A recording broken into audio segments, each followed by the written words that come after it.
على الصلاة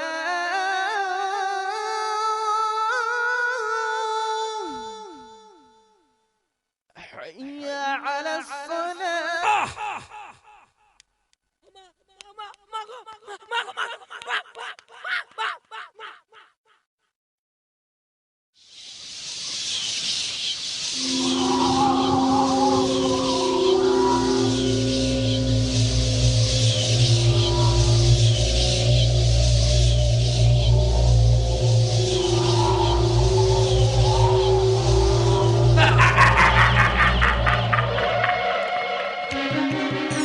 এটা নতুন সুরের বেটা তো চুরি। আমার বাপ যে কত বড় চোর ছিল তা আমি জানি, তবে আমার বাপের একটা সমস্যা আছে, চুরি কইরা হিসাব মিলাইতে পারতো না। 3 লাখ কইতে যায় 30 লাখ কইয়ে ফলাইল, পরে গুইনা পয়সা হাজারও মিলাইতে পারে না।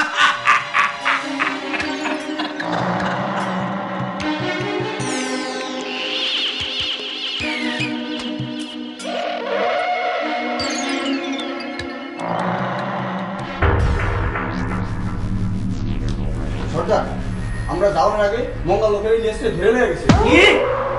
আমার ভাই গুম করা শিখেছে, এতদিন পর ভাই একটা কাজের মতন কাজ করেছে। কিন্তু সাবধান, আর না, আমার বাপের সম্পত্তিতে আমি ছাড়া কাউকে ভাগ দিতে চাই না। প্রসঞ্জিৎ বাবু। জি সর্দার। ইলিয়াসকে কোথায় রেখেছে জানিস? জানি সর্দার। যা, আমার টর্চার রুমে নিয়ে আয়। ঠিক আছে সর্দার, যাচ্ছি।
কেউ কেউ আমার সালিশ কেন্দ্র নিয়ে কটাক্ষ করছে। এটা কেমন সালিশ কেন্দ্র?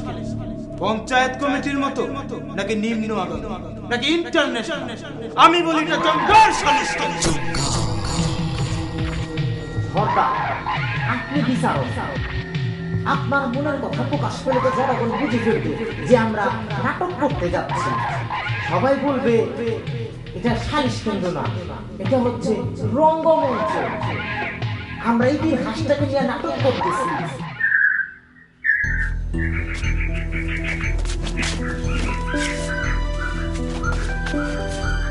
শেষমেশ ওরা আমার দোকানটারে চুরি কইরা ভাঙচুর কইরা গেল। ওরা আর কাউরে বাঁচতে দিব না। ওরা ছাড়া এই গ্রামে কেউ ব্যবসা করুক এইটা ওরা চাই না।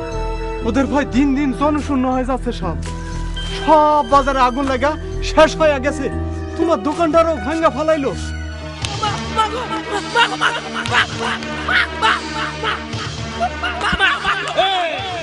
আজান দিতে নিষেধ করলাম, শুনলি না?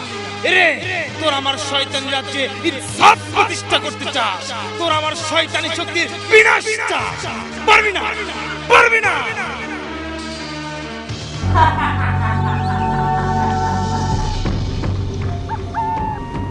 ভালো আমরা পছন্দ করি না। ভালো মানুষ আমাকে কাছে রাখি না, কোনো ভালো কাজের ধার ধারি না।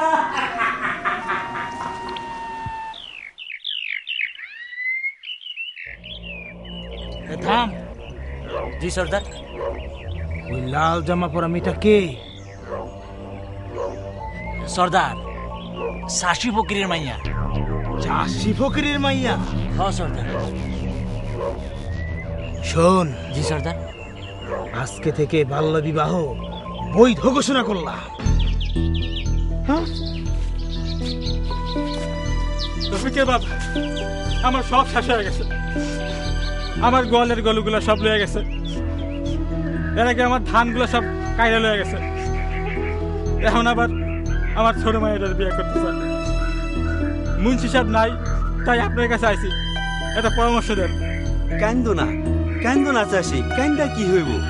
তোমরা বিপদে আপদে মুন্সি সাহেবের কাছে যাও দেখা মুন্সি সাহেবরা আটকে ফেলাইছে। যেই জঙ্গার অন্যায়ের প্রতিবাদ করতে যায় তারই ইতিহাসের মামলায় আটকায়া দেয়। এই দেখো, তোমাদের জন্য দোকান চালাইতাম, ওরা সেই দোকানের কি অবস্থা করে রাখছে। এখন তোমার মাইয়ার বিয়া করতে চায়, এইটার প্রতিবাদ যদি করতে যাও তোমারও ওই ইতিহাসের মামলায় ঝুলাইয়া দিব, তখন কি করবা? যার কিছু আছে তার হারানোর ভয় আছে। শান্তি ছাড়া আমার কেউ নাই, সব ওই জঙ্গা শেষ করছে। মারুক কাটুক যাই করুক, আমি কিছু পড়া করি না। শান্তির আমি বাঁচাইতে চাই। আব্বা, কারা জানি ইলিয়াস ধরে লয়ে গেছে। ইলিয়াসকে ধরে নিয়ে গেছে? সবকিছুর একটা সীমা থাকে। আগুন লাগলে কোনো বাস বিচার করে না। গ্রামে আগুন লেগে গেছে, এখন চুপ মেরা থাকলে এই আগুন থেকে আমরা কেউ বাঁচতে পারবো না। ঠিক কইছো। চুপ করে থাকুনের দিন শেষ। চলো চলো, জঙ্গার এই অন্যায়ের প্রতিবাদ করি। চলো এক্ষুনি চলো। এই চাচারা তোমার, হ্যাঁ, জঙ্গা বিয়া 10টা করুক আর 20টা করুক, তা জঙ্গার খায়েশ। শিশু বৃদ্ধ জঙ্গার আইনে সবাই সমান, সবাই। এই জঙ্গা গঙ্গা জিকির করতে পারো না, তা না করে প্রতিবাদ ষড়যন্ত্র করো না। 2-1টার জুলাই দিলে সব ষড়যন্ত্র শেষ হয়ে যাবো। চল, জঙ্গার আদালতে ওকে বিচার হইব। চল চল। রফিক, আব্বা, ওরা খুব খারাপ। ওরা জাগর পিছনে লাগে, হাগর আর কিছুই থাকে না, শেষ হইয়া যায়।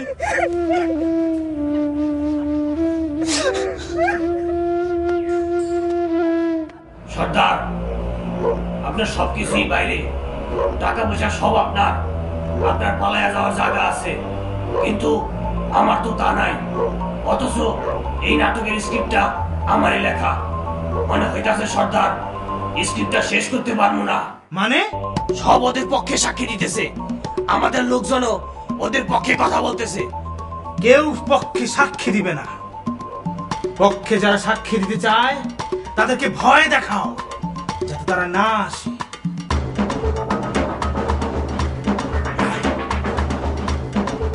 আসলে তো ফাই সাজানো। সবাইরে ভালো করে মুখস্থ করাও। আর রফিকের বাপের পক্ষে যারা সাক্ষী দিতে চায় তাদেরকে গুম করো। সর্দার, যতক্ষণ বাসায় থাকি ততক্ষণ আমার পানি খরচ করতে হয়। ভয়ে আমার রক্ত আমাশা হয়ে গেছে। যাদেরকে ধরা হয়েছে তারা বয়সে আমার চেয়েও বেশি, অথচ তাদেরকে দেখলে এখনো তরুণ মনে হয়। সর্দার, আমার একটা দিন যাচ্ছে যেন 10 বছর হায়াত কমে যাচ্ছে। তবে যে যাই বলুক, আমাশা কিন্তু স্বাস্থ্যের জন্য ভালো। মনের ময়লাগুলো আমাশার সাথে বের হয়ে যায়। বাড়াবাড়ি, চিন্তা কমাও। প্রয়োজনে অন্য পন্থা গ্রহণ করো। আমার অনেক পন্থা জানা আছে, তবু আমি বিয়ে করবই।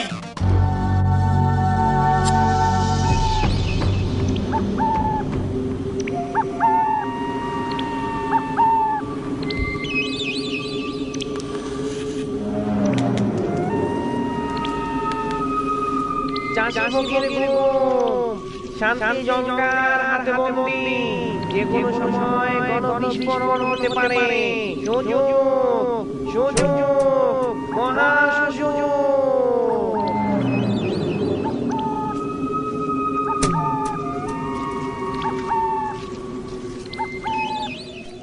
সবার উচিত আমাকে সম্মান করা। জঙ্গার সালিশ কেন্দ্র নিয়ে কেউ যদি কটাক্ষ করে তাহলে তাকে ইতিহাসের মামলায় ঝুলিয়ে দাও। আমি ইচ্ছে করলে এই গ্রামকে পা দিয়ে পিষে ফেলতে পারি, কিন্তু তা করতে চাই। শুধু বেছে বেছে কয়েকজনকে শেষ করে দিতে। তাহলে চিরদিনের জন্য এই গ্রাম আমার জন্য, তোমাদের জন্য চিরস্থায়ী হয়ে যাবে। এখন আমরা সালিশের কাজ শুরু করতে পারি। আমরা আজ এমন একজনকে আসামির কাঠগড়ায় দেখতে পাচ্ছি, যে কুখ্যাত আনোয়ার হোসেন, যে ইতিহাসটাকে 42 বছর আগে রোস্ট বানিয়ে খেয়েছে, যাকে আমি শয়নে স্বপনে বধ করার ধান্দায় থাকি। আমার সালিশ কেন্দ্রে আমি বিচার, আমি আইন, আমি সব। সুবিধা মতো আইন বানাবো, সুবিধা মতো আইন ভাঙবো। আপনি বিচারক, আপনার কথা, কাজ, বিশ্বাস দেখে আমরা আপনার উপর আস্থা রাখতে পারছি না। আমরা আশঙ্কা করছি আসামি সুবিচার পাবে, তাই বিচার কাজ মুলতবি করার আবেদন করছি। মনে করো আমি সুবিচার করব, সুবিচার পাবা না এটা মনে করে সাক্ষীকে প্রশ্ন করো, কিন্তু মুলতবি করা যায়। এসব বলতে আপনার লজ্জা করে না? লজ্জা? লজ্জা থাকলে তো নাটক করা যায়। লজ্জা, সম্মান, ভয় এ তিন থাকতে নয়। না, মনে হয় ন্যায় বিচার পাবো না। আমি আপনার পক্ষে লায়ার। আমাকে মাসে মাসে টাকা দেন আসামিদের বিপক্ষে বলার জন্য।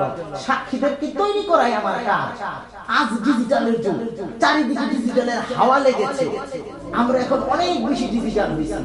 আমাদের নিউ জেনারেটররা ইতিহাসের বিচার চায়, সমগ্র জাতি ইতিহাসের বিচার চায়।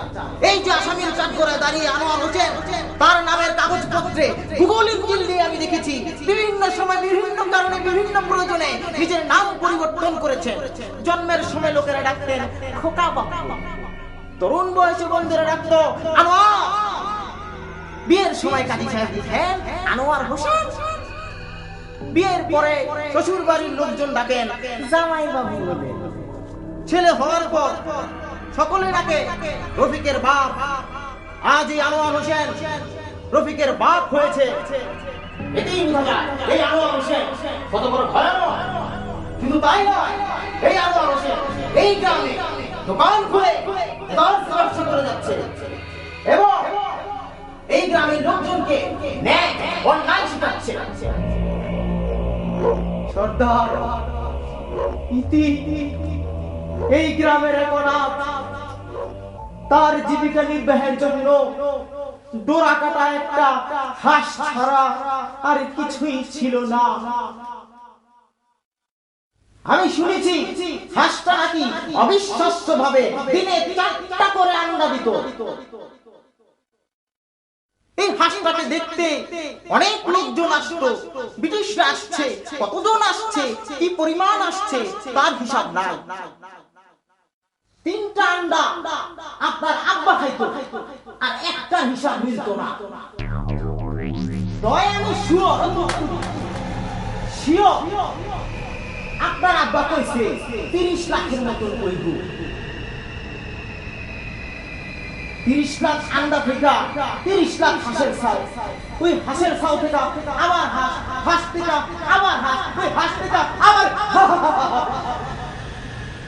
সর্দার, আজ 30 লাখ থেকে 30 কোটি বললেও ভুল হবে না, ভুল হবে না। সর্দার, আমাদের গ্রাম আজ হাঁস শূন্য, কোথাও কোনো হাঁস নাই, চারিদিকে শুধু মুরগি।